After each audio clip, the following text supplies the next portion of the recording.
Listen carefully. Your anxiety is not a mindset problem, it is a nervous system problem.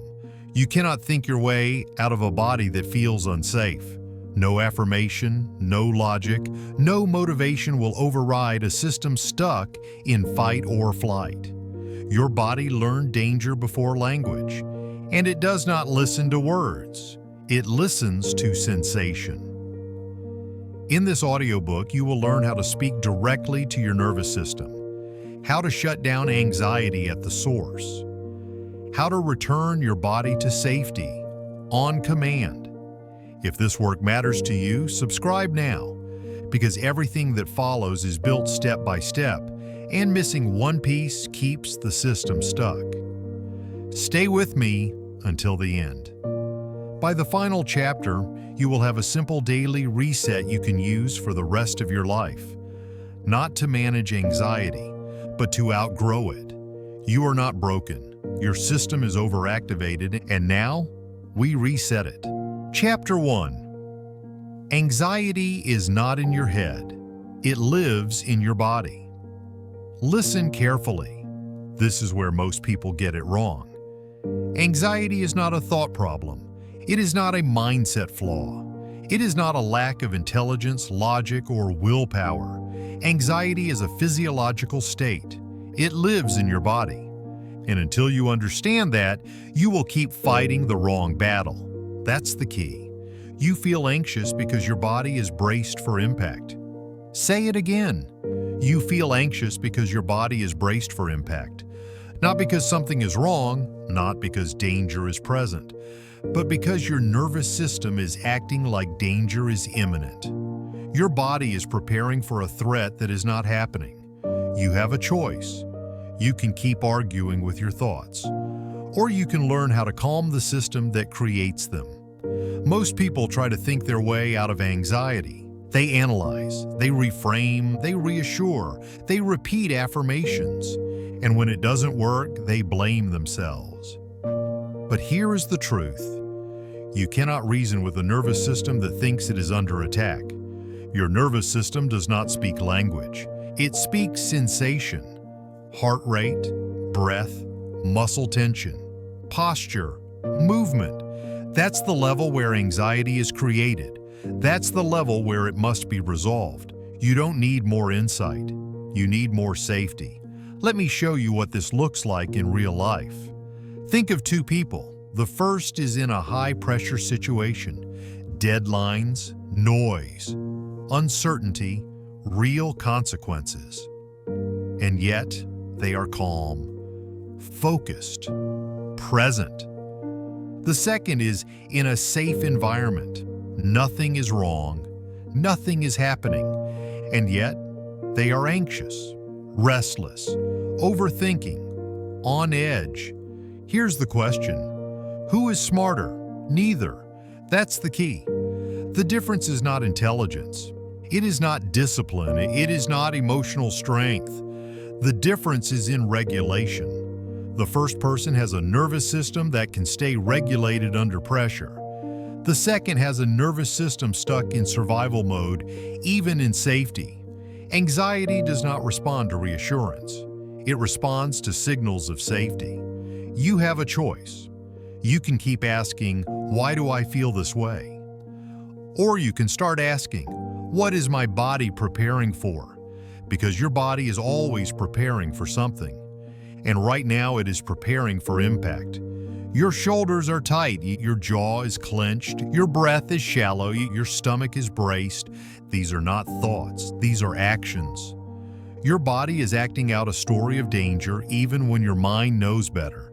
That's why logic fails. You tell yourself, "I'm fine." Your body says, "Stay alert." You tell yourself, "There's no threat." Your body says, "Brace anyway." You tell yourself, "Relax." Your body says, "No." You don't need their permission. Your nervous system does not need to agree with your thoughts to be calm. It needs to feel safe.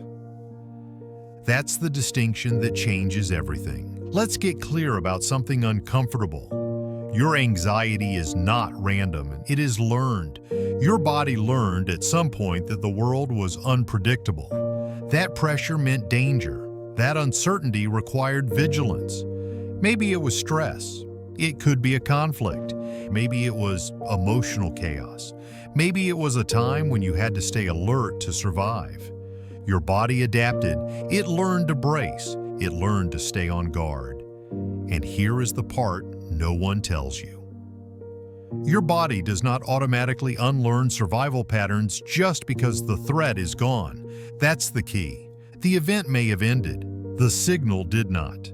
So now your body stays tense by default, alert by default, anxious by default. Not because you are broken, because your nervous system is doing exactly what it was trained to do. You have a choice. You can keep judging yourself, or you can start retraining your system. It's not about weakness, it's about conditioning. Most people try to eliminate anxiety by avoiding triggers. Avoid stress. Avoid discomfort. Avoid uncertainty. That doesn't heal the nervous system, it reinforces it. Because every time you avoid, your body learns one thing. Good thing we stayed alert. Danger must have been real. Avoidance trains anxiety. Reassurance trains anxiety. Over-monitoring trains anxiety. Why? Because your body learns from behavior, not words. You don't calm anxiety by proving there is no danger. You calm anxiety by showing your body that it can handle sensation without collapsing. That's the work. Here is a truth that may challenge you. Anxiety is not the enemy. It is a signal that your nervous system does not feel safe enough to relax. So stop asking, how do I get rid of anxiety? Start asking, how do I create safety in my body? That's the shift, and it changes everything. Let's make this practical. Right now, notice your body. Don't analyze it. Observe it. Is your breath high in your chest? Is your stomach tight? Is your posture collapsed or rigid? That is your nervous system speaking. And here is the discipline you must learn. You respond with action, not analysis. You slow your exhale, you drop your shoulders, you feel your feet on the ground, not to relax, to signal safety. Because safety is not an idea, it is a sensation. Say it again, safety is not an idea, it is a sensation. This is why people can understand anxiety perfectly and still suffer from it. Insight without regulation does nothing. You can read every book, understand every trigger, explain every pattern. If your body still feels braced for impact, anxiety remains. You have a choice. Chase insight or build safety. One leads to exhaustion. The other leads to calm. It's not about thinking better, it's about feeling safer. And that safety must be trained at the body level. Small actions, repeated daily, without drama. This is not emotional work, it is physiological work. You don't argue with your nervous system, you show it. Show it through breath, through posture, through slow, deliberate movement. Every time you do this, you teach your body one thing. I can be here. I am not in danger. And with repetition, your nervous system learns a new default. That's how anxiety fades. Not by force, by replacement. Let me be very clear. You will not think your way out of anxiety. You will train your way out of it. And training requires discipline, not motivation. You don't need to feel calm to practice safety. You practice safety so calm becomes possible. That's the order. You have a choice. Keep fighting your thoughts or start working with your body. Because anxiety does not live in your head. It lives in your nervous system.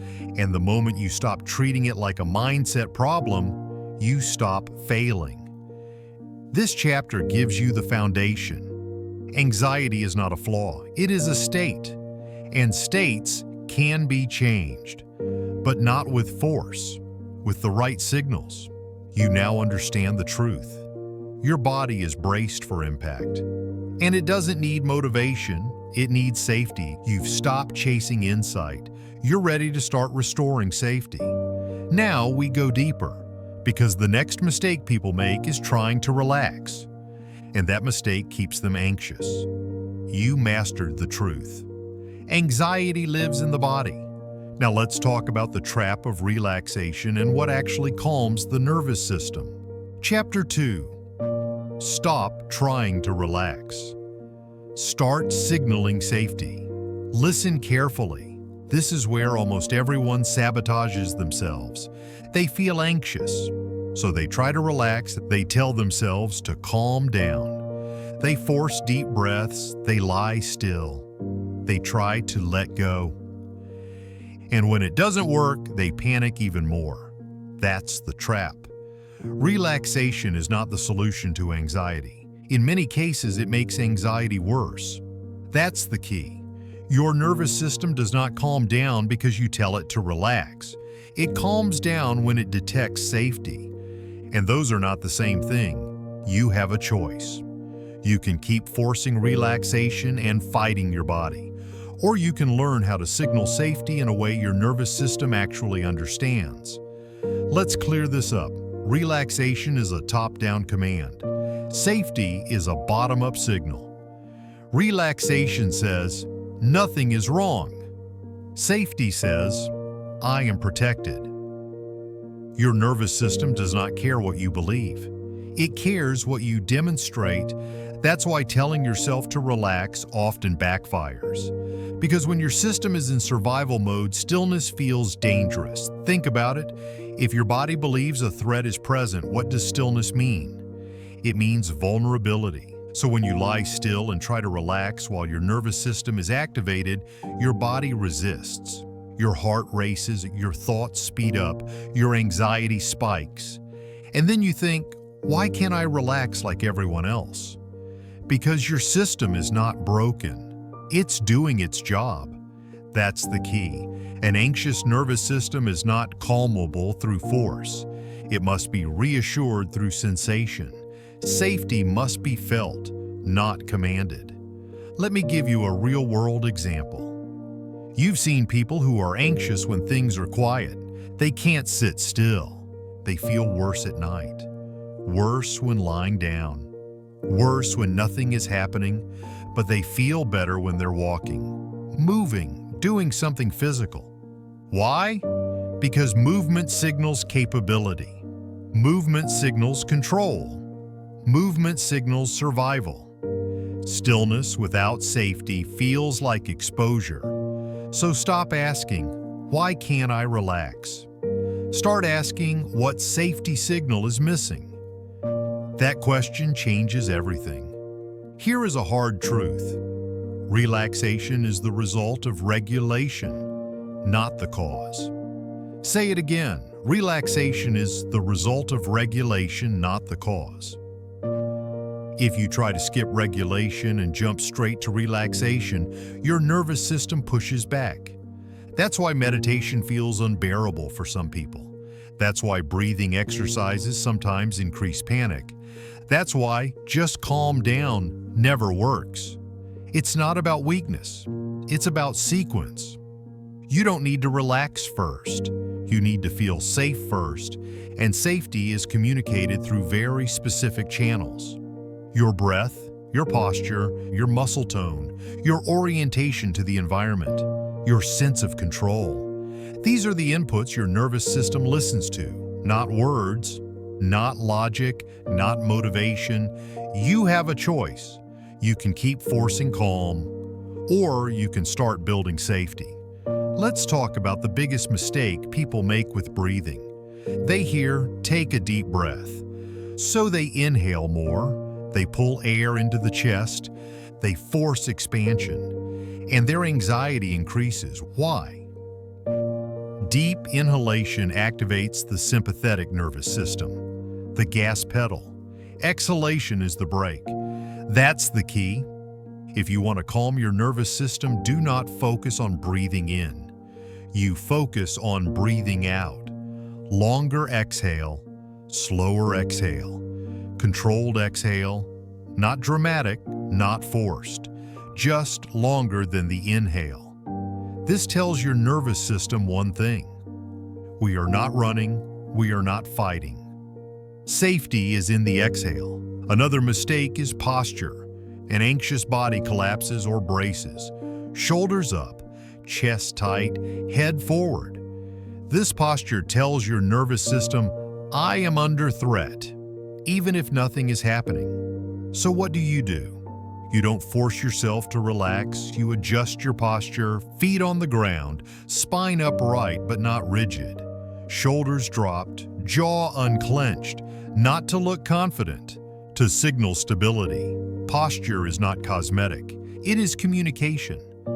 Your body is constantly telling your nervous system a story. You get to change the story. You don't need their permission. You don't need to feel safe to signal safety. You signal safety, so safety becomes possible. That's the discipline. Let's talk about stillness. Stillness without safety equals threat. Stillness with safety equals calm. So if sitting still increases anxiety, you don't force stillness. You add micro movement. Rock gently. Shift weight. Move your hands. Slow rhythmic motion. This tells your nervous system, I have agency. Agency equals safety. That's the key. Anxiety is often a state of trapped energy. Trying to relax trapped energy makes it louder. Guided movement releases it. This is why walking calms anxious people. This is why pacing feels regulating. This is why shaking after stress is natural. Your body wants to complete a stress cycle. You don't stop it with force. You guide it to completion. Now listen closely. Safety is not comfort. Safety is predictability. Your nervous system calms when it knows what comes next. That's why routines are regulated. That's why repetition works. That's why chaos fuels anxiety. So here is the discipline you must adopt. Stop chasing comfort. Start building predictable signals of safety. Same breathing pattern, same posture check, same movement sequence. Every day, even when you feel okay, especially when you feel okay, because you are training a baseline. Anxiety spikes when your baseline is fragile. You have a choice. You can wait for anxiety to hit and then react, or you can build regulation proactively. One keeps you stuck, the other rewires your system. This is not about escaping anxiety. It's about teaching your nervous system a new default, and defaults are built through repetition. Let me make this concrete. Here is what you stop doing. You stop telling yourself to relax. You stop forcing stillness. You stop chasing calm. And here is what you start doing. You slow your exhale. You drop your shoulders.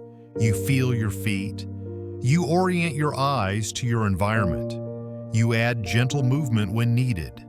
These are not coping techniques. They are safety signals. You are telling your nervous system, I am here, I am in control, I can move, I am not trapped. That message changes everything. And here is the most important part. You do this before anxiety spikes. You don't wait, because waiting teaches your system one thing. We only regulate when there is danger. That reinforces anxiety. Instead, you practice when you're calm, when nothing is wrong, when there is no urgency. This trains your system to associate safety with everyday life. That's how anxiety loses its grip. You have a choice. Fight anxiety when it appears, or retrain your nervous system so it appears less and less. It's not about relaxation. It's about regulation. Say it again. It's not about relaxation. It's about regulation. Relaxation is fragile. Regulation is stable.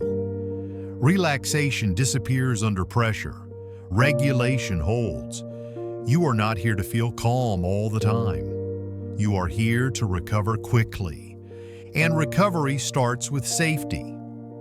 You've learned a critical truth in this chapter. Trying to relax is often the wrong move. Forcing calm keeps the system on edge. Safety is the language your nervous system understands. You now know how to speak it. But there is something deeper still. Because your nervous system is not just reacting to the present, it is responding to patterns learned long ago. And until you understand why your system stays in survival mode, you will keep fighting symptoms instead of causes. You stopped forcing relaxation. You started signaling safety. Now it's time to understand why your body is stuck in fight or flight in the first place. You learned how to communicate with your nervous system. Now let's learn what it's been responding to all along. Chapter 3. Your body is trapped in fight or flight. Here's why. Listen carefully. This is where understanding turns into leverage. Your anxiety is not random. Your nervous system is not confused. It is not malfunctioning. It is stuck in fight or flight. That's the key. Fight or flight is not a feeling. It is a mode. A full-body operating system designed for survival. When your nervous system enters this mode, everything changes. Your breath shortens, your muscles tighten, your focus narrows, your digestion slows, your thoughts race. Not because something is wrong, but because your body believes something is about to happen. You feel anxious because your body is braced for impact. Say it again. You feel anxious because your body is braced for impact. And the most important question is this: why does your body stay braced when nothing is happening? That's what we answer now. Fight or flight is supposed to be temporary. It activates. The threat passes. It shuts down. But for many people, it never fully shuts down. Not because the danger is still there, but because the nervous system never learned how to complete the cycle. That's the key. Stress without completion becomes chronic. Think about how the body is designed to deal with danger. A threat appears. Your system mobilizes. You run, you fight, you escape. Then what happens? Your body discharges the energy. Breathing slows. Muscles release. The system returns to baseline. But modern stress does not work like that. You don't run from emails, you don't fight deadlines, you don't escape pressure, so the energy stays trapped. Your body prepares for action. But action never comes, and trapped preparation turns into anxiety. That's the mechanism. You are living in a world of constant low-grade threat. Deadlines, notifications, expectations, uncertainty, none of it resolves physically, so your nervous system stays on. You have a choice. You can keep blaming your mind, or you can understand your body. Let's talk about why this pattern locks in. Your nervous system learns through repetition. If you experience stress without resolution, your body adapts. It says, yeah, this is the new normal. So fight or flight becomes your baseline. Not because you are weak, because your system is efficient. That's the hard truth. An anxious nervous system is not broken. It is overtrained. Overtrained to anticipate. Overtrained to brace. Overtrained to stay alert. That's why anxiety often appears when you slow down. When there is silence. When there is stillness. When there is no distraction. Because your nervous system finally has space to express what it has been holding. That's the key. Anxiety is often a delayed stress response. Your system finally says, now can we deal with this? But instead of completing the cycle, most people panic. They think something is wrong. They try to suppress it. They distract themselves, and the cycle remains incomplete. You have a choice. Suppress the signal, or resolve it. Let me give you a real-world example. Think of someone who thrives under pressure. They are sharp, focused, calm. Then the pressure ends. Vacation. weekend, nothing to do, and suddenly anxiety appears. Why? Because their nervous system was held together by structure and urgency. When the structure disappears, the trapped energy surfaces. This is why people feel worse at night, worse on weekends, worse when resting, not because rest is bad, because the system never learned how to downshift. You don't need their permission. Your body does not need a reason to release stress. It needs the opportunity. Here is another truth that changes how you see yourself. Your nervous system does not distinguish between physical danger and emotional pressure.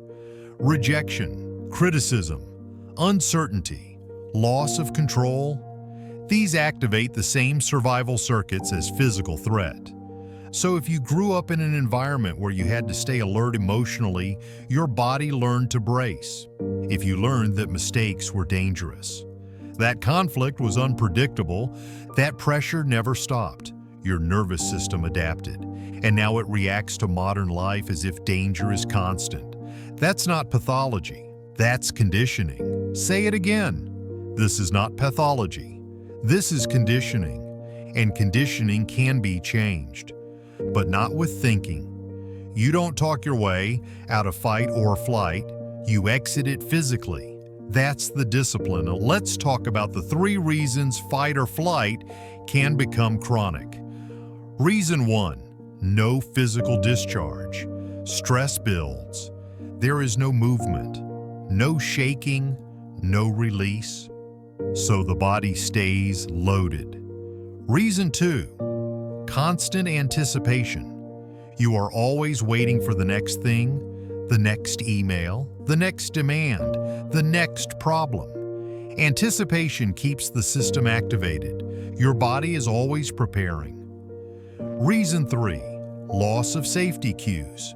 Your environment lacks signals of safety, predictability, rhythm, grounding. Without safety cues, your nervous system stays alert by default. This is why anxiety increases in chaotic environments, unclear roles, uncertain futures, constant change.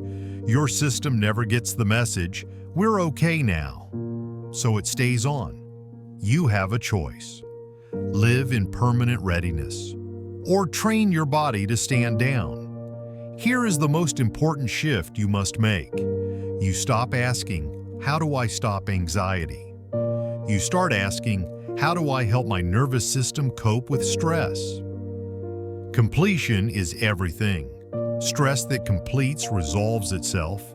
Stress that doesn't complete becomes anxiety. This is why movement matters, why breath matters, why posture matters. These are not lifestyle tips. They are exit ramps. You are teaching your body how to leave survival mode, and you must do it intentionally because your nervous system will not downshift on its own. It was learned that staying alert keeps you safe. You must teach it a new lesson. That's the work. Here is a practical instruction. At least once a day, you must discharge stress. Not mentally, physically. Walk with intention. Shake out tension. Stretch slowly. Exhale longer than you inhale.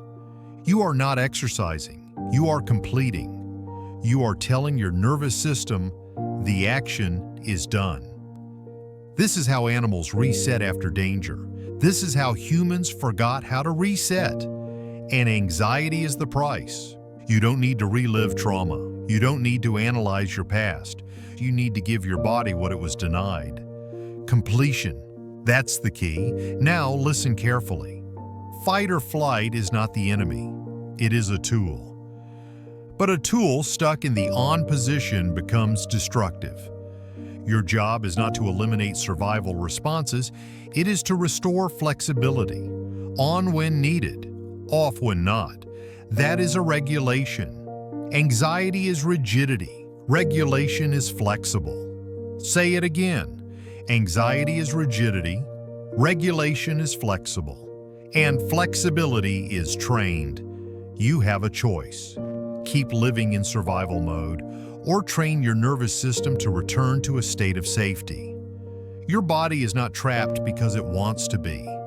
It is trapped because no one showed it how to exit. Now you know. You understand why your system stays activated. You understand why anxiety appears when nothing is wrong. You understand why logic never fixed it. Because fight or flight is physical. And physical states require physical solutions. You are no longer guessing. You are no longer blaming yourself. You are retraining your system. You mastered the truth. Your body is trapped in fight or flight mode. And now, you know why. But understanding is not enough, because there is one nerve that controls how fast you exit survival mode. One pathway that decides whether your body feels safe or threatened. And when you learn how to work with it, everything changes. You understand the trap. Now it's time to learn the switch. Chapter 4. The vagus nerve is the master switch. Train it. Listen carefully. This chapter changes how fast your nervous system recovers. Not tomorrow, not eventually, immediately. Because there is one system in your body that decides whether you stay in survival mode or return to safety. One pathway, one switch. The vagus nerve. That's the key. The vagus nerve is not a concept. It is not a theory. It is a physical nerve that runs from your brain stem through your throat, heart, lungs, and stomach. It is the main channel of the parasympathetic nervous system. The system is responsible for rest, digestion, connection, and recovery. In simple terms, the vagus nerve tells your body one thing: are we safe? And your anxiety is the answer. When vagal tone is low, your nervous system struggles to shut down the fight or flight response. When vagal tone is strong, your body can enter stress and exit it quickly. That's the difference between panic and resilience. You have a choice. You can keep trying to calm your mind, or you can train the switch that controls your state. Most people don't stay anxious because they are stressed. They stay anxious because they cannot recover. That's the key. Stress is not the problem. Poor recovery is. High performers experience stress regularly, but they quickly return to baseline. Anxious people experience stress and stay in that state. The difference is vagal tone. Let me make this clear. The goal is not to avoid fight or flight. The goal is to exit it efficiently. And the vagus nerve controls that exit. This is why some people can calm down quickly after conflict, pressure, or fear, and others spiral for hours or days. Same stressor, different nervous systems. You don't need more willpower, you need a stronger brake. That brake is your vagus nerve. Here is the mistake people make. They treat vagal tone like a trait, something you either have or don't have, and that's wrong. Vagal tone is a trainable capacity, like muscle strength, like endurance, like coordination. And if you don't train it, it weakens. If you do train it, your nervous system becomes resilient. That's the discipline. Let's talk about what a weak vagal response looks like. Slow recovery after stress, lingering anxiety, digestive issues, shallow breathing, emotional volatility, difficulty feeling calm even when things are okay. These are not personality flaws, they are signs of low vagal tone. Now let's talk about what strong vagal tone looks like. Calm under pressure, quick recovery after stress, stable digestion, steady breath, emotional flexibility, not numb, not flat, flexible. That's the goal. You have a choice. You can keep managing symptoms, or you can train the system that creates them. Let's go deeper. The vagus nerve is activated through bottom-up signals, not thinking, not analyzing, not understanding, through sensation and rhythm. This is why some people feel calmer after singing, after humming, after slow breathing, after a gentle movement. These are not random. They stimulate the vagus nerve. That's the key. The vagus nerve responds to slow, extended exhalation, vibration in the throat, rhythmic movement, pressure in the abdomen, safe facial expression, eye orientation to the environment. These are signals of safety. Your nervous system evolved to respond to these long before language existed. You don't need their permission. Your body does not need to understand why it's safe, it just needs the signal. This is why forcing calm fails and why training the vagus nerve works. Let's talk about breathing again, but correctly, not deep breathing, not forceful breathing. Controlled exhalation, inhale naturally, exhale slowly. Longer exhale than inhale. Why? Because the vagus nerve is stimulated on the exhale. Every extended exhale sends a message up the nerve. We are not in danger. One breath doesn't fix anxiety, but repetition retrains the system. That's the key. Now let's talk about the throat. Your vagus nerve runs through your vocal cords. This is why humming, singing, or gentle vocalizations can quickly calm anxiety. It vibrates the nerve. This is not psychological, it is mechanical. Low, slow humming, not loud, not forced, just enough to create vibration. This tells your nervous system we are safe enough to make sound. Animals don't vocalize when they're in immediate danger. Your body knows this. Next, movement. Not intense exercise, not pushing, rhythmic movement, walking, rocking, swaying. This activates bilateral stimulation and signals regulation. This is why pacing calms anxiety, why walking helps thinking, why rocking soothes infants. Your nervous system responds to rhythm. Chaos activates survival. Rhythm activates safety.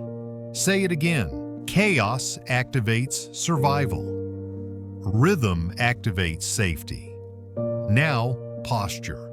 A collapsed posture compresses the vagus nerve. A rigid posture signals threat. Neutral posture signals stability. Feet grounded, spine upright but relaxed. Chest open, not puffed. This posture tells your nervous system, I am here, I am supported. This is not about confidence, it's about communication. You are constantly communicating with your nervous system. Most people just don't know what they're saying. Now, here is the most important reframe of this chapter. You do not calm anxiety. You train recovery. That's the shift. Anxiety spikes will still happen. Stress will still happen, but recovery time shortens. Minutes instead of hours, hours instead of days. That is success.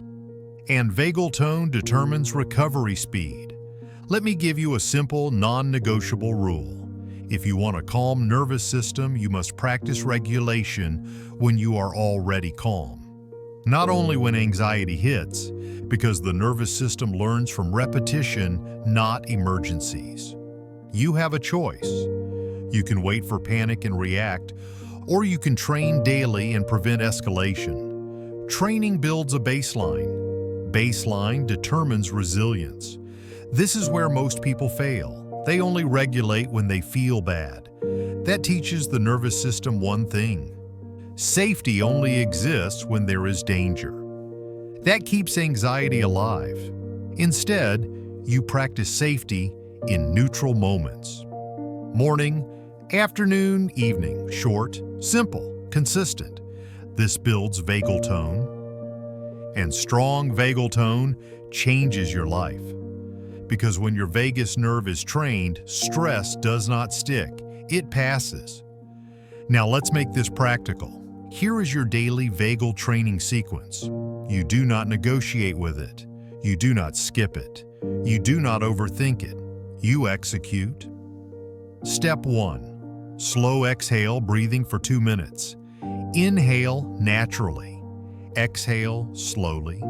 Step 2. Gentle humming for 1 minute, low tone, comfortable. Step 3. Slow rhythmic movement for 2 minutes. Walking, swaying, or rocking. That's it.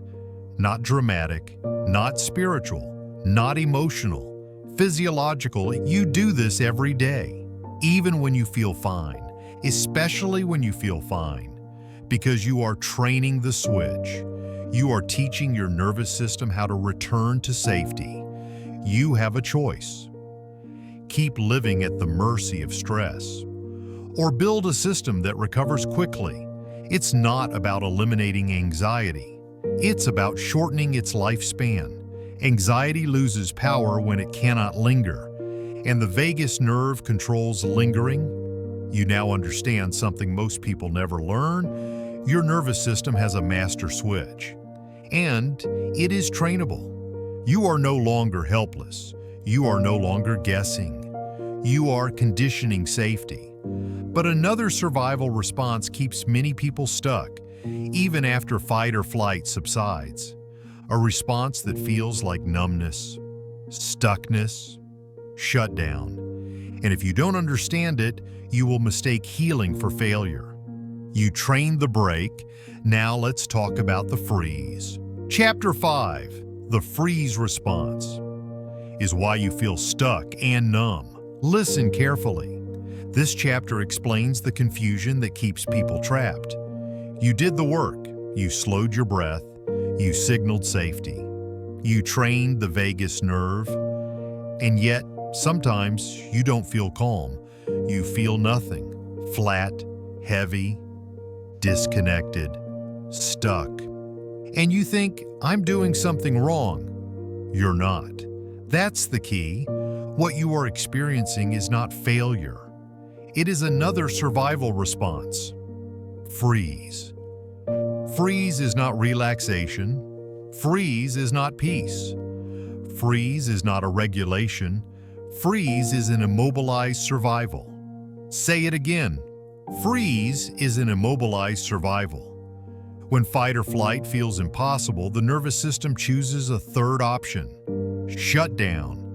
This response evolved to protect you when escape wasn't possible, when movement meant danger, when visibility meant threat. So the system went quiet, numb, low energy, disconnected, not because it wanted to rest, because it wanted to survive. And many people mistake freeze for calm. That mistake keeps them stuck. You have a choice. You can mislabel shutdown as peace, or you can learn how to exit it. Let's get very clear. Freeze is not anxiety. Freeze is not depression. Freeze is not laziness. Freeze is overwhelmed without discharge. It happens when your nervous system has been under prolonged pressure, and it shows up in very specific ways: low motivation, brain fog, procrastination, emotional numbness, difficulty starting, feeling stuck in neutral. That's the freeze response. And here is the critical insight. You cannot think your way out of a freeze. You cannot relax your way out of freeze. You cannot push your way out of the freeze. Freeze requires gentle reactivation. That's the key. People get this wrong and they feel stuck. So they try to force productivity. They shame themselves. They push harder. And the system shuts down even more. Because freeze responds to pressure with collapse. Pressure does not motivate a frozen system. Pressure confirms danger. So stop pushing. You don't need their permission. Your nervous system does not need force. It needs permission to move again, very slowly, very safely. Let me give you a real-world example. Think of a computer that overheats. What does it do? It shuts down. Not because it's broken, because it's protecting itself. Now imagine yelling at the computer, demanding it work, blaming it. Nothing changes. You have to cool the system, then reboot. Your nervous system works the same way. A freeze is the shutdown that occurs after prolonged stress. And many people live here without realizing it. They don't feel panicked. They feel empty. And they think something is wrong with them. Nothing is wrong. Your system is conserving energy. But conservation is not recovery. That's the distinction.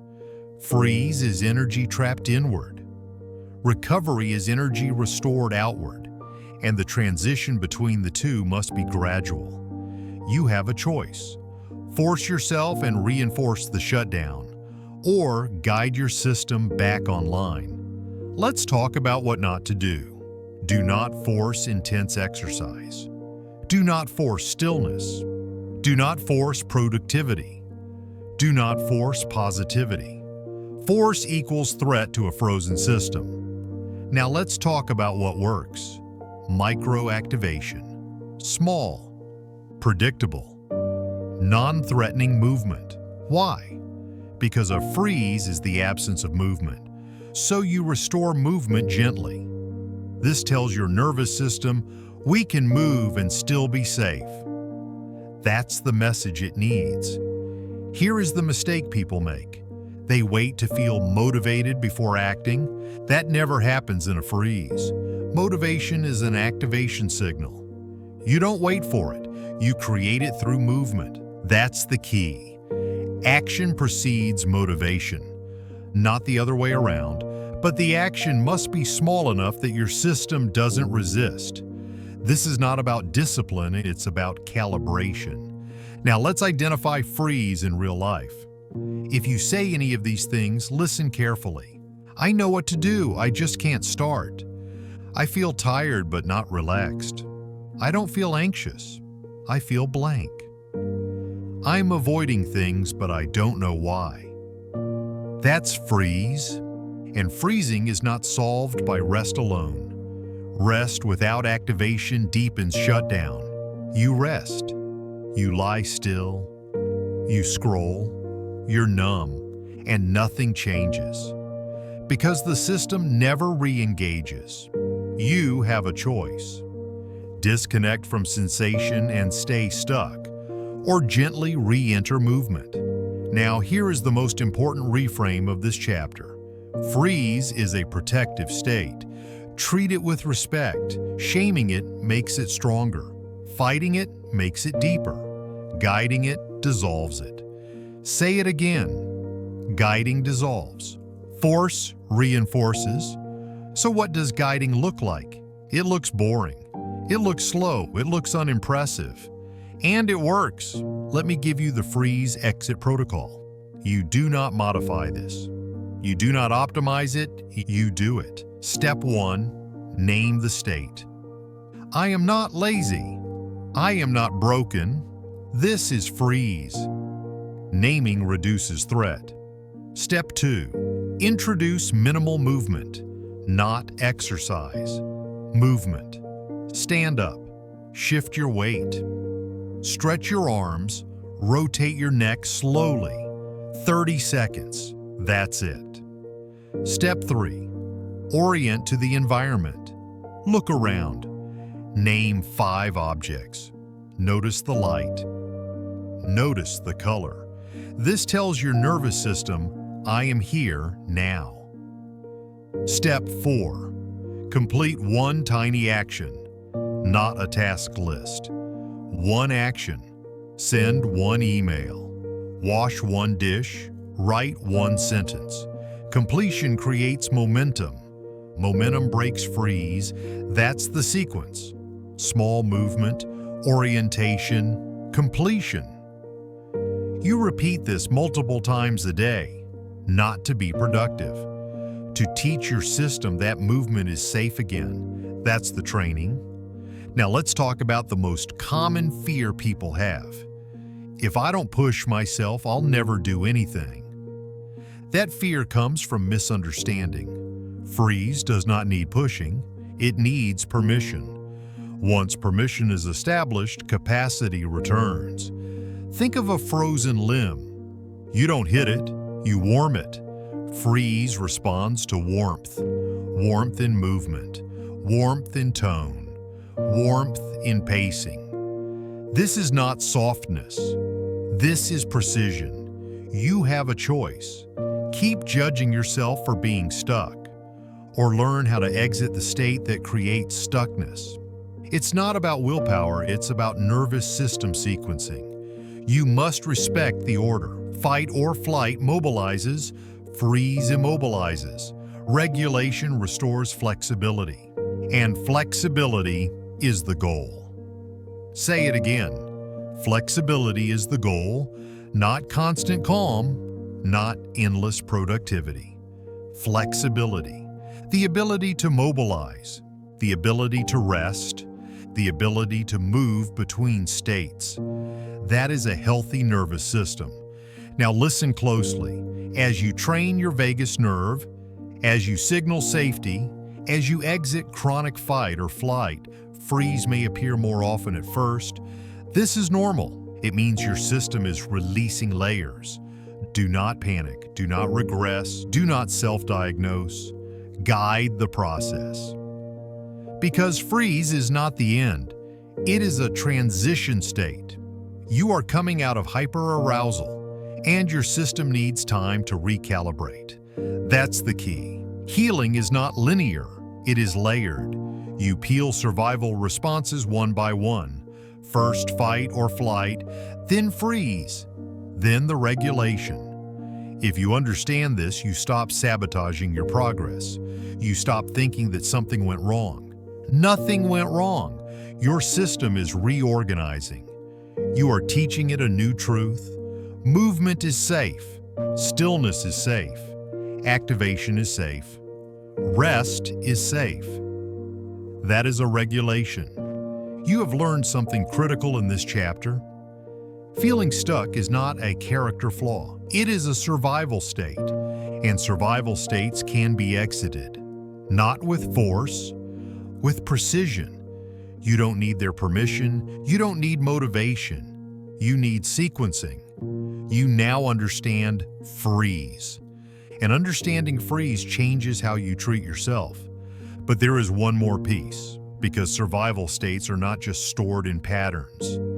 They are stored as tension. And until that tension is released, your nervous system will keep replaying the past. You learned how to exit fight or flight mode. You learned how to exit freeze. Now it's time to release what the body is still holding. You mastered stuckness.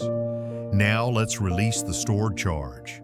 Chapter 6, Trauma is Stored Tension. Release it physically, listen carefully. This chapter corrects one of the most damaging myths in healing. Trauma is not the memory. Trauma is not the story. Trauma is not the event. Trauma is stored tension. That's the key. What stays with you is not what happened. It is what your body is prepared to do but never finishes. Run, fight, protect, escape. When the action could not be completed, the energy stayed, and stored energy becomes tension. Tension becomes a pattern. Pattern becomes symptoms. You feel anxious, tight, on edge, disconnected, not because the past is alive, because the body is still holding its response. Say it again. The body remembers what the mind wants to forget. You have a choice. You can keep revisiting the story, or you can release the tension that keeps the story active.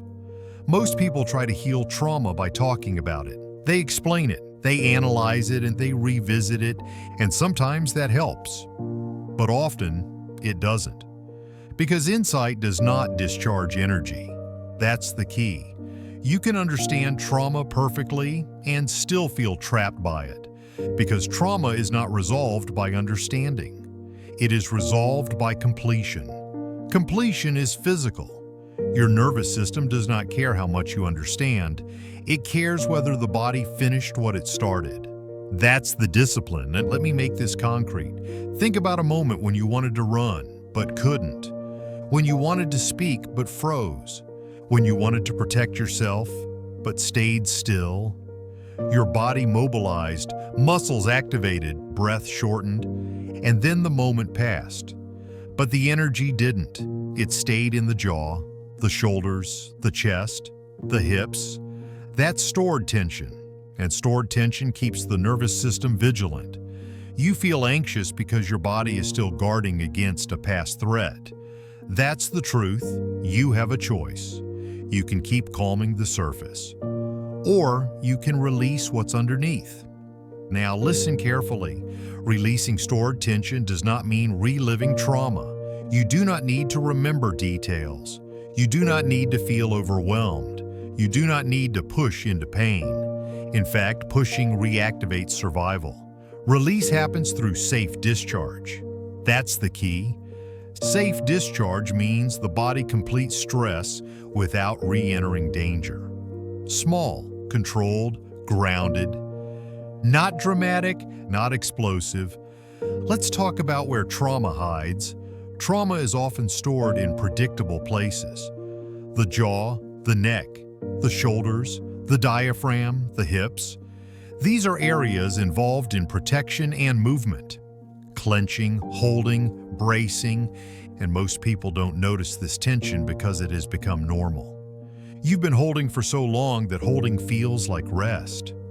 That's the problem. The body cannot relax what it does not notice.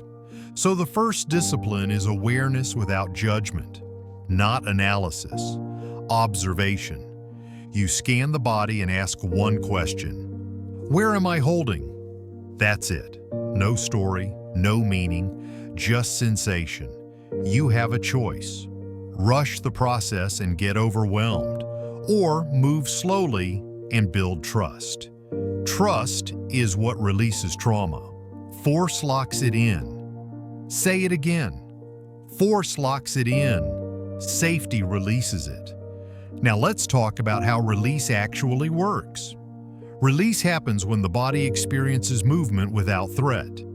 That's the sequence. Movement, safety, completion, not movement plus fear, not movement plus pressure. Movement inside safety.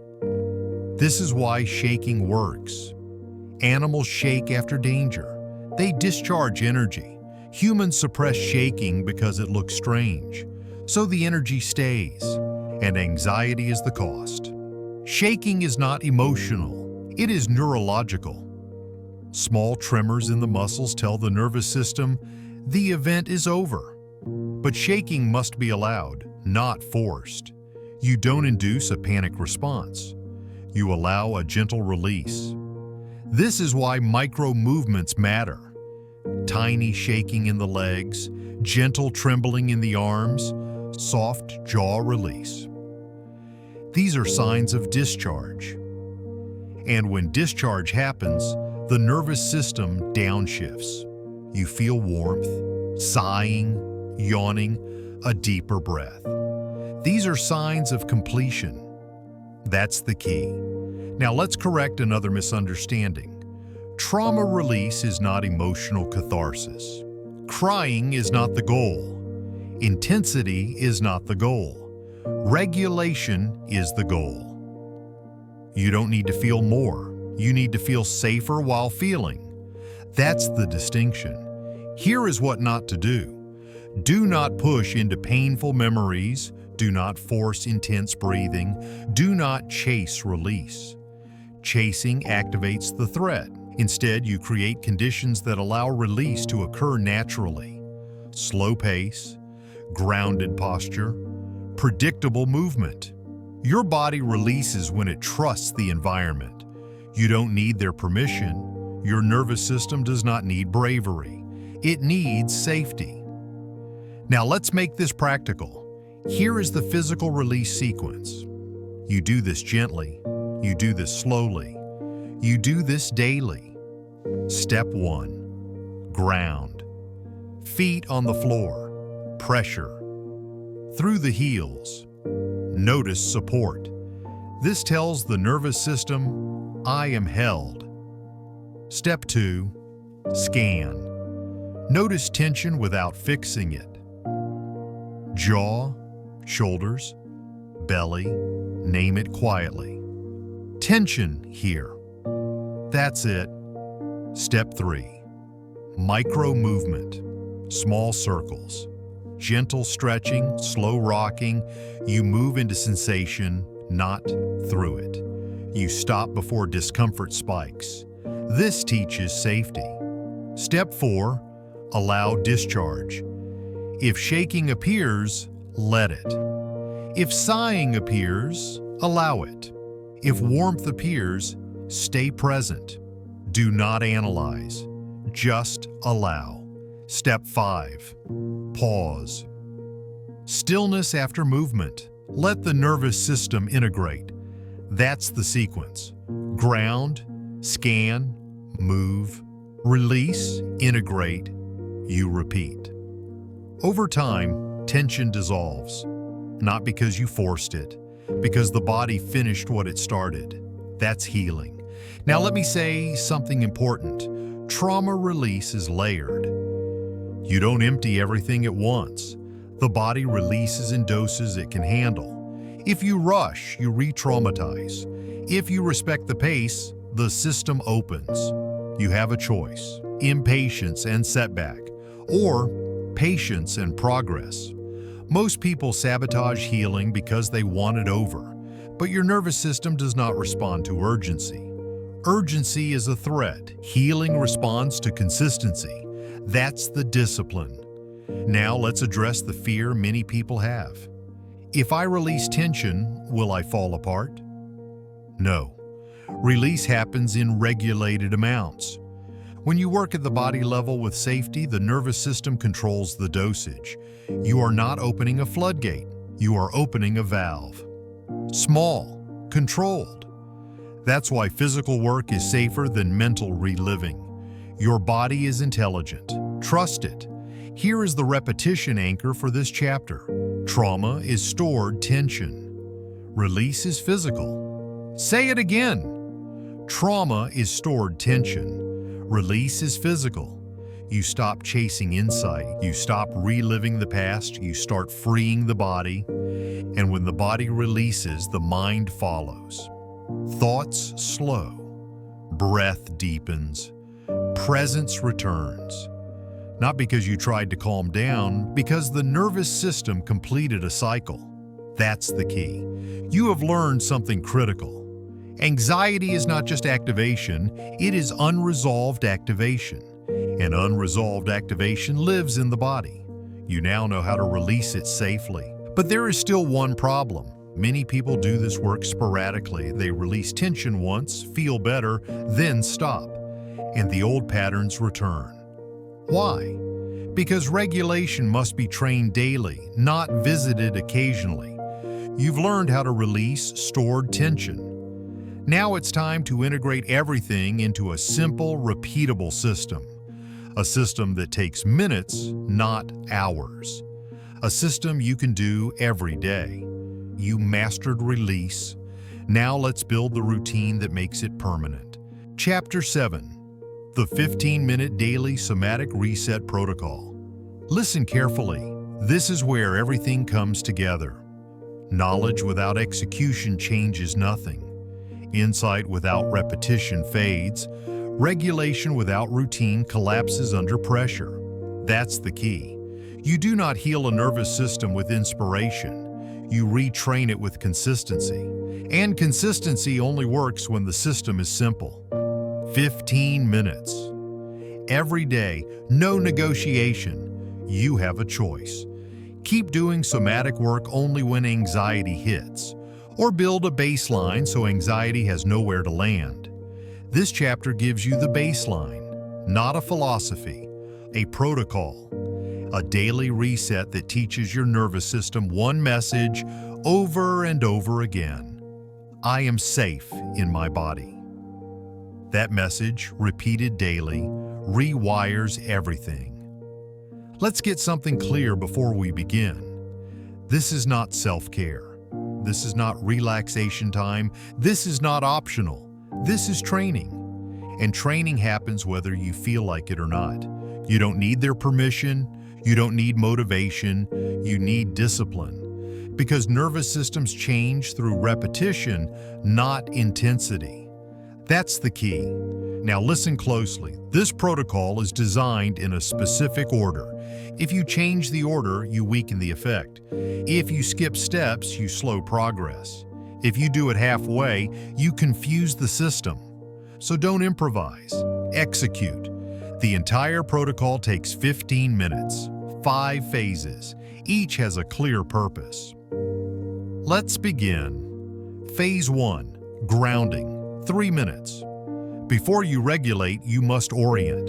Your nervous system needs to know where you are. Grounding tells the body, I am here. I am supported. Sit or stand. Feet on the floor. Feel the pressure under your heels. Do not analyze. Do not visualize. Just feel the weight. Notice contact points. Feet, chair, floor. This is not mindfulness. This is orientation. Your nervous system calms when it knows where the body is in space. That's the key. If your thoughts wander, ignore them. You are not here to think. You are here to sense. You have a choice. Follow thoughts and stay dysregulated, or return to sensation and stabilize. Return to sensation. Phase 2. Regulated breathing. 4 minutes. Not deep breathing, not forced breathing. Controlled exhalation. Inhale naturally through the nose. Exhale slowly through the mouth or nose. The exhale is longer than the inhale. This is the break. Every long exhale stimulates the vagus nerve. Every long exhale signals safety. You are telling your nervous system, we are not running. If you feel resistance, good. That means the system is learning. You don't need to feel calm. You need to stay consistent. That's the discipline. Count if it helps. Inhale 4, exhale 6. But do not strain. This is not performance. This is communication. You have a choice. Force the breath and activate threat, or guide the breath and build safety. Guide it. Phase 3, rhythmic movement, 4 minutes. Now we add movement, because safety is not stillness. Safety is controlled mobility. Choose one simple movement. Walking slowly, swaying side to side, rocking gently. Keep it rhythmic, predictable, smooth. Rhythm calms the nervous system by reducing uncertainty. Chaos activates survival. Rhythm activates safety. Say it again. Rhythm activates safety. Do not multitask. Do not scroll. Do not distract. Let the movement be boring. Boring is safe. Your nervous system relaxes when nothing unexpected happens. If emotions surface, let them pass. Do not engage. Do not suppress. Movement is doing the work.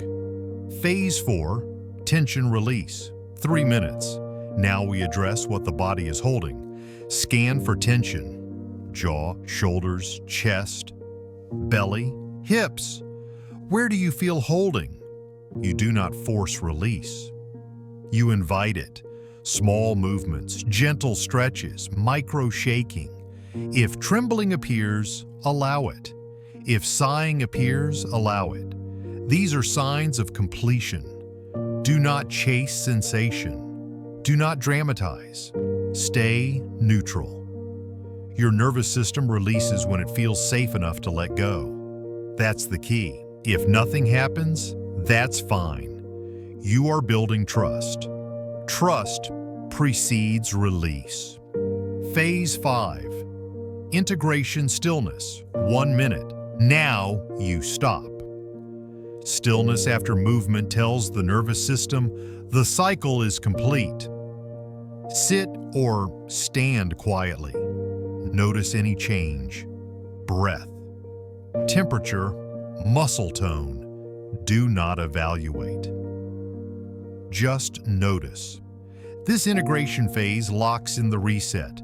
Without it, the system stays unfinished. 1 minute. That's it. That is the protocol. 15 minutes. No affirmations, no analysis, no storytelling, just physiology. Now listen carefully. This protocol works only if you do it daily, not when you feel anxious, not when you remember. Daily. Because your nervous system learns through predictable repetition. You have a choice. Treat this like a tool you use occasionally, or treat it like training you never skip. One builds capacity, the other builds frustration. Let me be very clear. You do not wait until you feel calm to do this. You do this so that calm becomes accessible. That's the order. Most people reverse the order and fail. You will not. Now let's talk about resistance. At some point you will think, this is pointless, or I don't have time, or I feel fine today. That is not logic, that is avoidance. Avoidance keeps the nervous system fragile. You don't need their permission. You don't need perfect conditions, you need consistency. 15 minutes is not negotiable. If you miss one day, you resume the next. No guilt, no drama. This is not punishment, this is maintenance. You brush your teeth even when they don't hurt. You regulate your nervous system even when you feel okay. Because baseline matters. Baseline determines resilience. Now let's address the most common mistake. People rush. They try to finish faster, they multitask, they half-engage, and they say, it didn't work. The protocol works when you are present. Presence is not effort. Presence is attention to sensation. If you give the nervous system mixed signals, it does not learn. So slow down. 15 minutes means 15 minutes. Now, here is the deeper truth. This protocol does more than reduce anxiety. It changes how you experience life. Your reactions soften. Your recovery speeds up. Your tolerance increases. Not because life got easier, because your nervous system got stronger. That's the goal. You are not trying to feel calm forever. You are training flexibility. Activation when needed, deactivation is done. That is a regulated system. Say it again. Flexibility is health. And this protocol trains flexibility. You have a choice. Live reactively or live regulated. This protocol is how you choose regulation. Now let me warn you about something important. In the first weeks, you may feel worse before you feel better. More sensation, more awareness, more emotion. This does not mean failure. It means numbness is lifting. Your system is waking up. Do not stop. You don't stop a workout because muscles ache. You don't stop regulation because sensation returns. Sensation returning is progress. That's the key. You stay consistent. And slowly, something changes. Anxiety no longer hijacks you. Stress no longer lingers. Rest actually feels like rest. Because your nervous system finally trusts safety. Now you understand something most people never learn. Healing is not an event, it is a practice. And practice is boring. Boring works. This protocol does not impress. It transforms. You have learned how to ground, how to breathe, how to move, how to release, how to integrate. All in 15 minutes. That is enough. But there is one more layer, because regulation is not just something you do once a day. It is something you protect throughout the day. And most people unknowingly sabotage their nervous system after training it. You've built the reset, now you must protect it. You completed the protocol. Now let's talk about the habits that quietly destroy nervous system safety. Chapter 8, Stop Feeding the Nervous System. Threat signals. Listen carefully. This chapter is uncomfortable because it exposes how you sabotage your own regulation. You do the protocol. You breathe, you ground, you move, and then you undo everything, not intentionally, habitually. That's the key. Your nervous system does not reset once and stay regulated. It responds continuously to what you expose it to. And many of your daily habits are threat signals, not because they are dangerous, because your nervous system interprets them as instability. You have a choice. Train regulation and protect it, or train regulation and then destroy it. Let's be direct. You cannot calm a nervous system you keep stimulating. This chapter is about subtraction, not adding more practices. Removing what keeps your system on edge. Because healing accelerates when threat inputs decrease. That's the discipline. Let's identify the biggest offenders. Threat signal 1. Constant information consumption. News, social media, endless content. Your nervous system was not designed for constant input. Every headline, every notification, every scroll. Your body does not register information. It registers novelty and uncertainty. Novelty equals alertness. Uncertainty equals threat. So even interesting content keeps your system activated. You scroll to relax. Your nervous system hears, "Stay alert." That's the key. This is why anxiety spikes after screen time. Not because content is bad, because the nervous system never rests. You have a choice. Consume endlessly, or create input boundaries. Boundaries create safety. Here is the rule. No stimulation immediately after waking. No stimulation right before sleep. Morning and night are when the nervous system calibrates. If you flood it with input, you start and end the day in activation. You don't need their permission. Turn it off. Threat signal 2. Multitasking. You think multitasking is efficient. Your nervous system experiences it as chaos. Switching attention constantly signals instability. Your body never knows where to land, so it stays alert. One task, one focus. That's regulation. This is not about productivity. It's about predictability. Predictability equals safety. Say it again. Predictability equals safety. When you multitask, you train vigilance. Stop. Threat signal. 3. Holding tension unconsciously. Clenched jaw, raised shoulders, tight stomach. You signal a threat even when nothing is happening, and your nervous system listens. Posture is not neutral. Muscle tone is not neutral. Every moment of bracing says, "Be ready." So here is the discipline. Multiple times a day, you check. Jaw, shoulders, belly, you release. Not dramatically, gently. This is not relaxation. This is threat reduction. Threat signal 4. Over-explaining and over-justifying. This one surprises people. When you constantly explain yourself, justify decisions, or rehearse conversations, your nervous system hears one thing. I am not safe unless others agree. That's a threat signal. You don't need their permission. Every time you replay conversations, you activate social threat circuits. Social threat is processed in the same way as physical danger, so stop rehearsing. Say less, think less. Trust more. Silence regulates, that's the key. Threat signal 5. Ignoring recovery, pushing without pause. Going from task to task. No transitions. Your nervous system never completes stress cycles.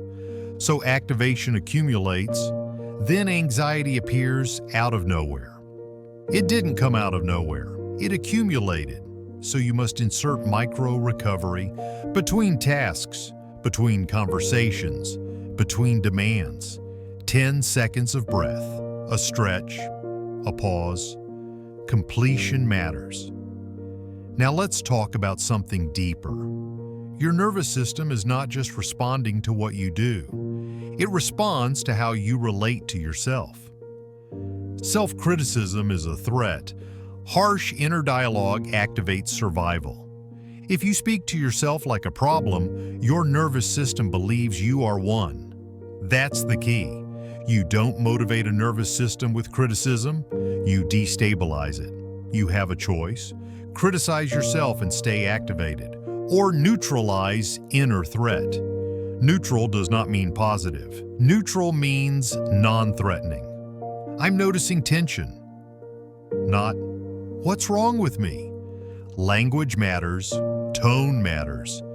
Your nervous system listens to tone, not logic. Now here is the uncomfortable truth. You can do all the somatic work in the world. If you keep feeding your nervous system threat signals, progress will be slow. This is not failure. It is physics. You cannot pour water into a bucket with holes. So we close the holes. This chapter is not about becoming calm. It's about stopping from becoming unsafe. Most anxiety is not created, it is maintained. Maintained by habits you consider normal.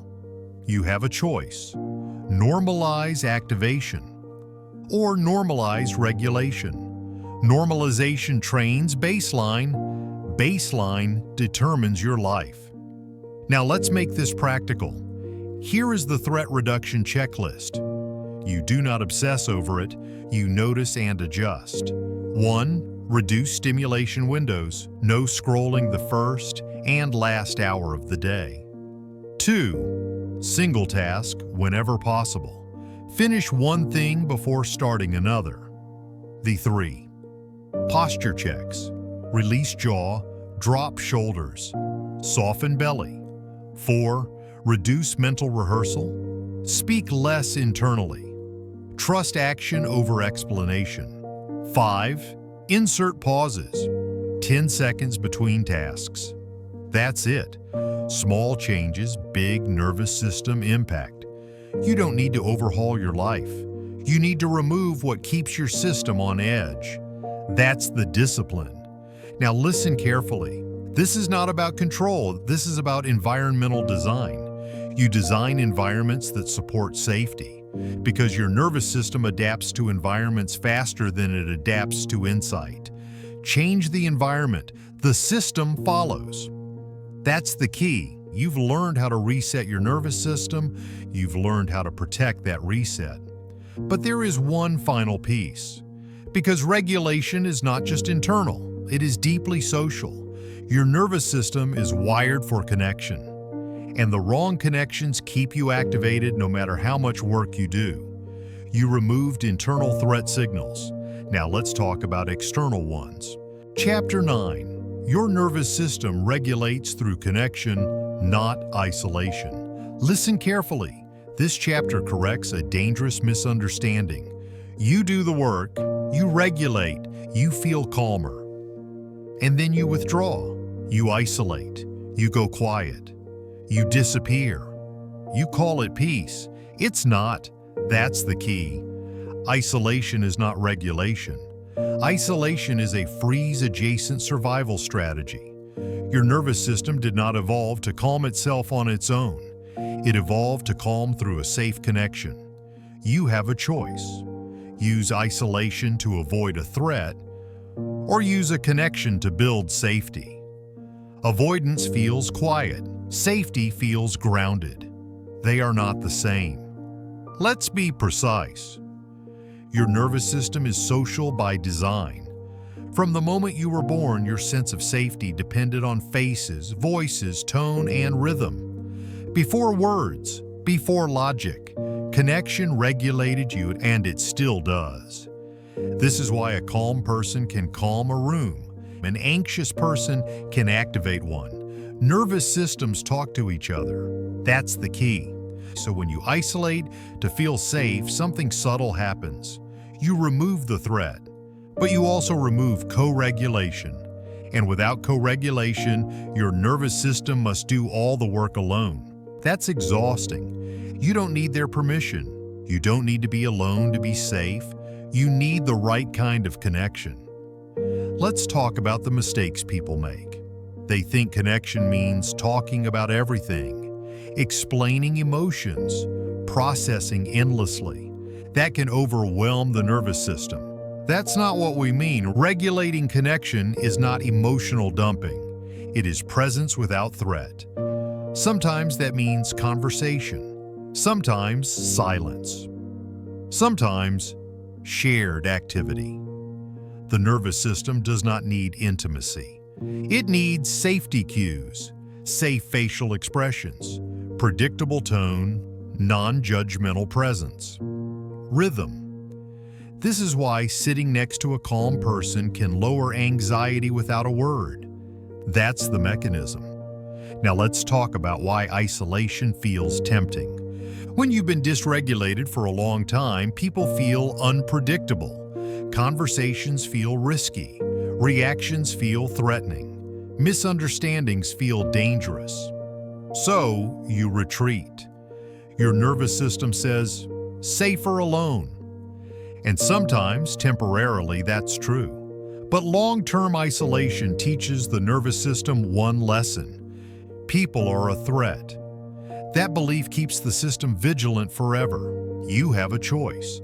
Protect yourself temporarily, or retrain your nervous system for safe connection. That's the work. Let's identify what a dysregulating connection looks like. Conversations where you must perform.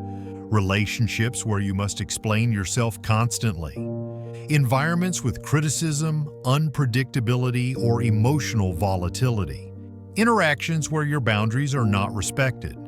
These are not regulated, these keep the nervous system activated. So this is not about connecting with everyone, it's about selective connection. That's the key. You stop asking, who do I talk to? You start asking, who does my body relax around?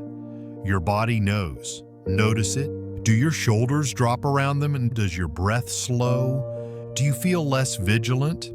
That's regulation. Now listen carefully. You do not need deep conversations to regulate. Often shared neutral activity is better. Walking together, sitting quietly, doing something simple side by side. Why? Because it reduces social pressure. Pressure activates threat. Ease activates safety. That's the distinction. Many people think they must talk to connect. Sometimes talking is the problem.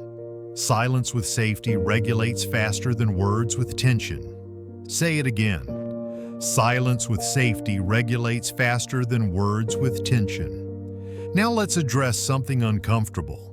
If you feel anxious around everyone, the problem is not people. It's that your nervous system learned a connection as unsafe. Maybe because connection once meant conflict, or unpredictability, or emotional demand.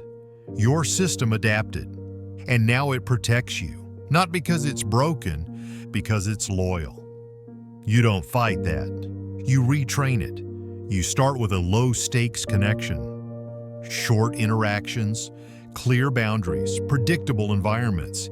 You don't jump into vulnerability. You build tolerance. Tolerance precedes trust. That's the key. Now let's talk about co-regulation.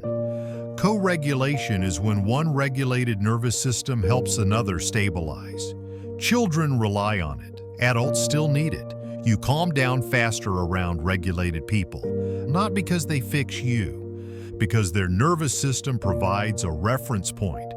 That's why therapists regulate clients, why calm leaders stabilize teams, why safe partners reduce anxiety. This is biology. You don't need their permission to seek co-regulation.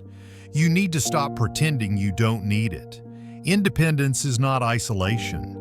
Independence is choosing safe interdependence. Say it again. Safe interdependence. Now here is where people go wrong. They expect the connection to fix them. That's not regulation, that's dependency. You do your internal work first, then the connection amplifies it. Connection does not replace regulation. It reinforces it. That's the order. You have a choice. Use people to escape discomfort, or use the connection to stabilize and integrate. One keeps you fragile. The other builds resilience. Let's make this practical. Here is how you use connection to regulate, not destabilize. Rule 1. Short, predictable interactions.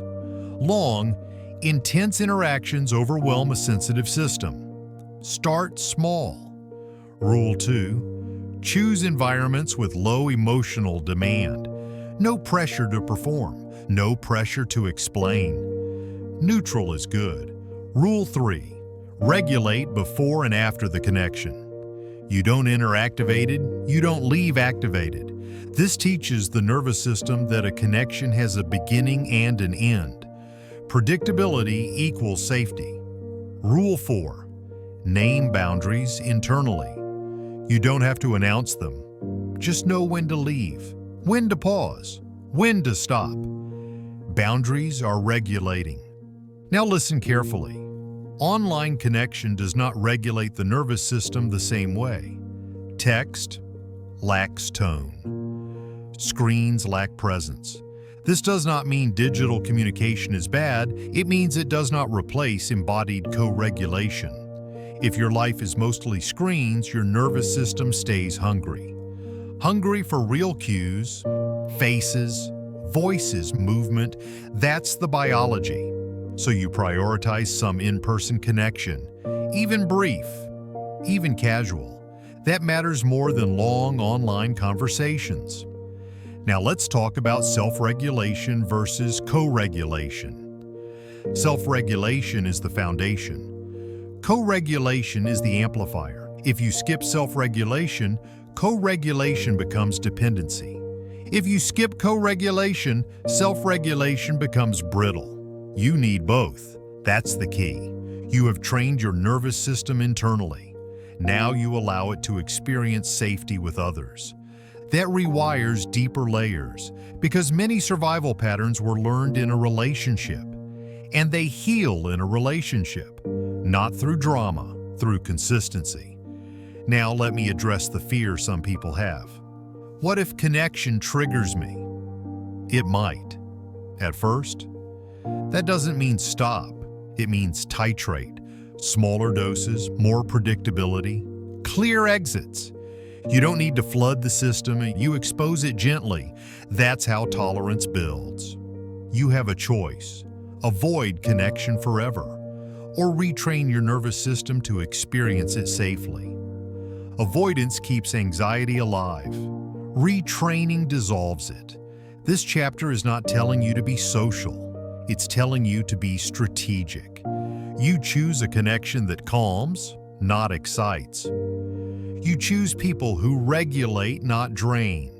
You choose presence over performance. That's the discipline. Now listen carefully. When your nervous system experiences repeated safe connections, something changes. Hypervigilance softens. Trust increases and anxiety loses its edge. Not because life is perfect, because safety is no longer rare. That's the goal. Safety must become common. Common safety rewires the system. Rare safety keeps it alert. You have learned something essential. Healing does not happen in isolation. It happens in a regulated connection. But there is one final layer. Because regulation is not just about reducing anxiety, it's about how you live, what you tolerate, what are you rushing, what you allow. You can regulate daily and still live in ways that keep your nervous system tense. So now we zoom out. You built a regulation, you protected it, you supported it through connection. Now you must align your life with it. You are ready for the final integration. You learned to calm the system. Now let's talk about how to live in a regulated way. Chapter 10. Build a life. Your nervous system can actually relax in. Listen carefully. This is where everything becomes real. You can regulate perfectly. You can train your nervous system daily. You can recover faster than ever before, and still live in a way that keeps you tense. That's the contradiction. Regulation is not just something you practice, it is something you live. That's the key. If your life constantly signals threat, your nervous system will stay alert no matter how much somatic work you do. So this chapter is not about techniques, it's about alignment. You have a choice. Keep regulating inside a life that fights you, or build a life your nervous system can actually settle into. Let's be direct. Your nervous system responds to patterns, not intentions. It doesn't care what you want. It cares what you repeat. And many people repeat lives built on urgency, pressure, and self-betrayal. Then they wonder why anxiety never fully leaves. Let's name the problem. You regulate for 15 minutes, then you rush all day. You breathe, then you overcommit. You calm your body, then you ignore its signals. That's mixed messaging. Your nervous system hears one thing in practice, and the opposite in life. And life always wins. That's the key. So we stop asking, how do I calm my nervous system? And we start asking, what kind of life keeps activating it? This is where discipline replaces coping. Now listen carefully. A regulated nervous system requires 4 structural conditions: predictability, boundaries, pace, meaning. If any one of these is missing, anxiety returns. Let's go through them one by one. Condition 1, predictability. Your nervous system relaxes when it knows what comes next, not because life is boring, because uncertainty equals threat. This is why chaotic schedules increase anxiety, why last-minute changes exhaust you, why constant decision-making drains you. Your system never lands, so you build predictability where you can. Wake times, meal times, work blocks, evening routines, not rigid, reliable. You don't need their permission to structure your life. Structure is not control. Structure is safety. Say it again. Structure is safety. This is why children thrive on routines, and adults secretly need them too. Predictability lowers baseline anxiety, and baseline determines everything. Condition 2, boundaries. Boundaries are not emotional. They are physiological. Every time you say yes when your body says no, you signal danger. Every time you override fatigue, tension, or resentment, your nervous system learns one thing: I am not safe with myself. That's the key. A nervous system cannot relax in a life where its signals are ignored. So boundaries are not about other people. They are about self-trust. You have a choice. Keep betraying your body, or start listening to it. Listening looks like this: stopping before exhaustion, leaving before resentment, saying no before collapse. This is not a weakness, this is a regulation. Strong boundaries calm the nervous system by restoring a sense of control. Control equals safety. Say it again. Control equals safety. You don't need to explain your boundaries. You don't need to justify them. You don't need their permission. Your nervous system only needs consistency. Condition 3, pace.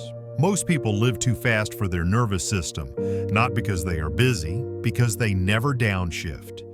They go from task to task, demand to demand, screen to screen. No transitions, no pauses, so stress never completes, and anxiety accumulates. This is not about doing less, it's about doing things at a pace your nervous system can process. You build transitions between meetings, between tasks, between roles. Even 30 seconds matters. A breath, a stretch, a pause. You are telling your nervous system, this is ending. The next thing hasn't started yet. That gap is regulation. Without gaps, life feels like a constant emergency. And emergency mode creates anxiety. You have a choice: rush and stay activated, or pace and stabilize. This is discipline. Condition 4, meaning. This one is subtle but critical. A nervous system can tolerate stress when life feels meaningful, when actions align with values, when effort makes sense. But when you live disconnected from meaning, Every demand feels heavier. Pointless stress is the most dysregulating stress. That's the key. This does not mean you need passion. It means you need coherence. What you do must match what you value. If you constantly violate your values to survive, your nervous system never relaxes because it senses internal conflict. Conflict equals threat. So you ask yourself hard questions. What drains me so much that I keep tolerating it? What matters is that I keep postponing. Where am I living out of alignment? You don't fix everything at once. You start small. One adjustment, one honest decision. Alignment calms the nervous system by reducing internal friction. Less friction equals more safety. Now let's address the illusion people fall into. They think healing means feeling calm all the time. It doesn't. Healing means your nervous system can move between states. Stress without collapse, rest without guilt, connection without fear. That is a regulation. A regulated life is not soft, it is sustainable. Say it again, sustainable. Now listen carefully. If your life requires constant self-abandonment, no amount of somatic work will save you. You cannot regulate inside a life that demands chronic self-betrayal. That's not failure, that's honesty. So something must change. Not everything. Something. You have a choice. Keep managing symptoms, or adjust the structure that creates them. Let me be very direct. Some anxiety is not something to heal. It is something to listen to.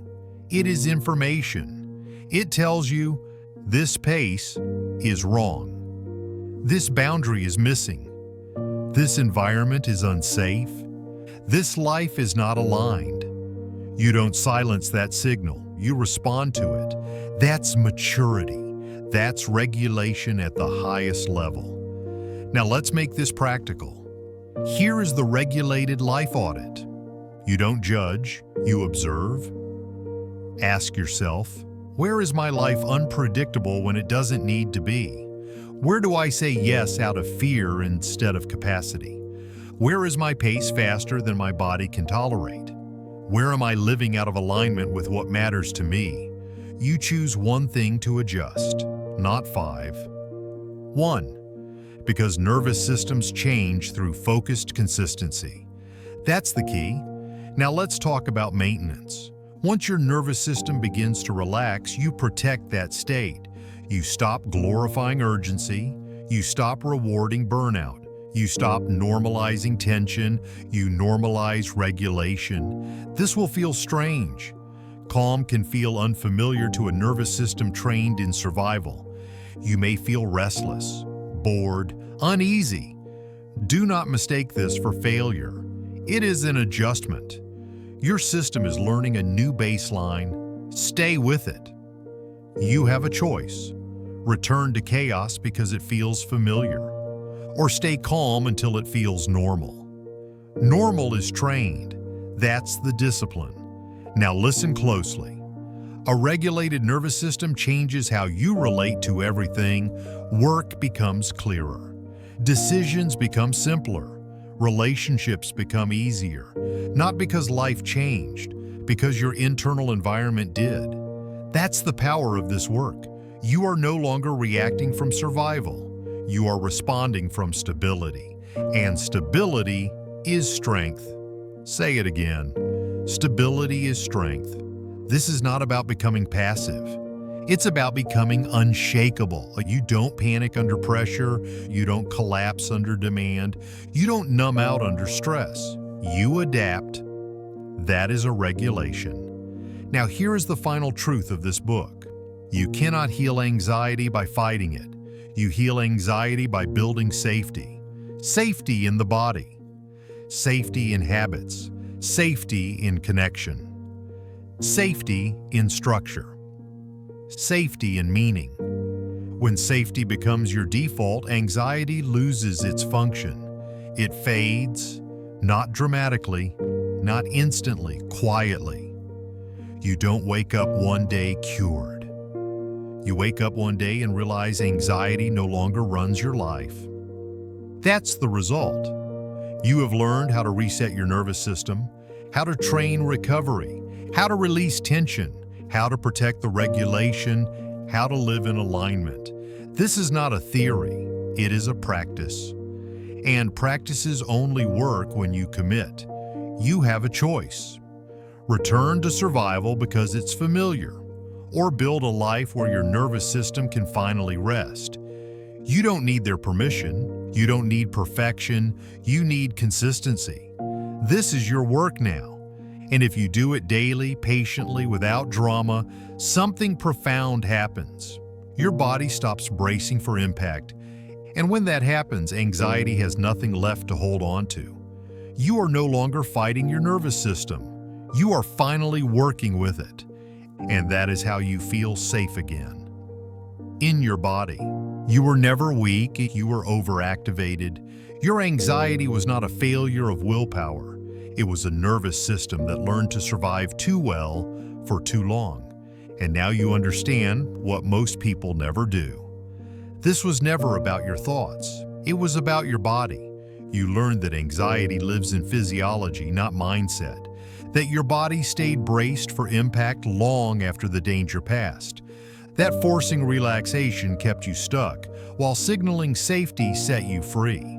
You learned how fight or flight became your default. Why did freezing make you feel stuck and numb? Why trauma stayed not as memory, but as tension. You learned how to release that tension physically, how to train your vagus nerve, how to reset your system daily with simple, repeatable actions. You learned that regulation is not a moment. It is a practice.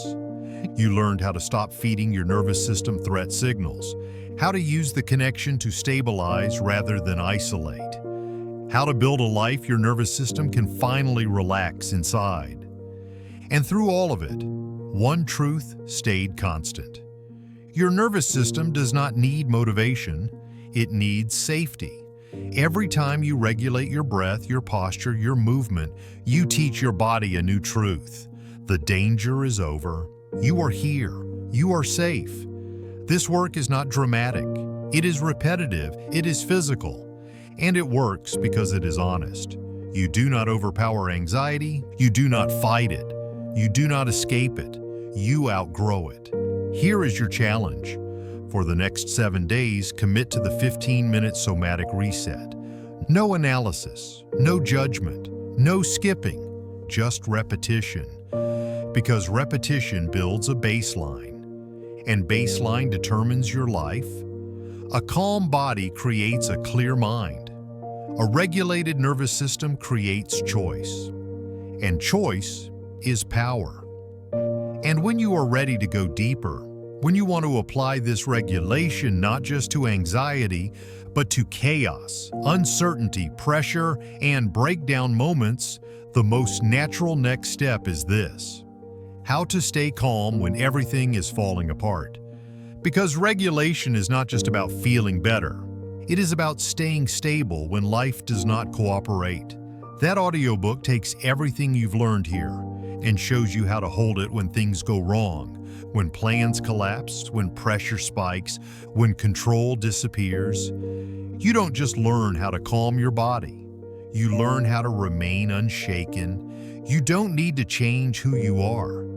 You don't need to fix yourself. You needed to retrain your nervous system. And now you know how. So start today, start small, stay consistent, train safety, and let the rest follow.